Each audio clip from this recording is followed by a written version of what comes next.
Сайн байцгаана уу? Хүмүүсийн дунд баггуу маргаан дагуулдаг Гибсон хан чанартай юу гэдэг асуултанд хариулахыг зорьё. За, Гибсон ханы хувьд хүмүүс дуучин мэд тусгаарлах тал дээр муу, дээрээс нь тавилга тогтооход асуудалтай гэх мэт асуудлуудыг ярьдаг.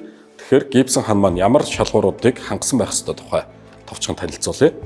За, Гибсон хан маань сий төмөр, шилэн хүн, гипсон хавтан гэсэн үндсэн 3 материалаас бүрдэж байгаа. За, тэгээд сий төмрийн анхлагсал маань гипсон хавтангийнхын өргөнд зогцож явах ёстой.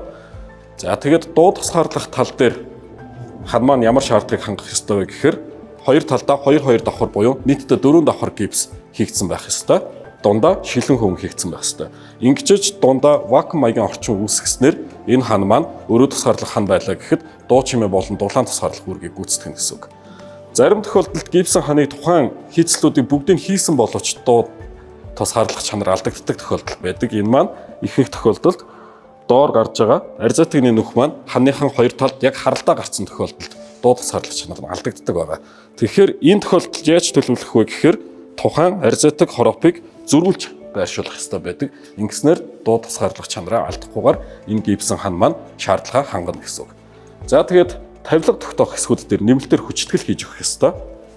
Ганц Гибсон хан гэлтгүй Гибсон таазан дээр хэрвээ авжуур тогтоох бол авжуурын хүчтгэл, хөшиг тогтоох хэсэгт хөшигний хүчтгэл гэж хийгдсэн байх ёстой.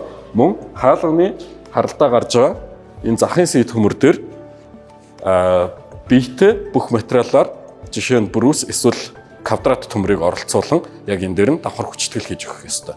Ингэснээр Гибсон хан маань бидний яг дуу дулаан тусгаарлах тавилга тогтоох гэх мэт шаардлагуудыг бүрэн хангана гэсэн үг.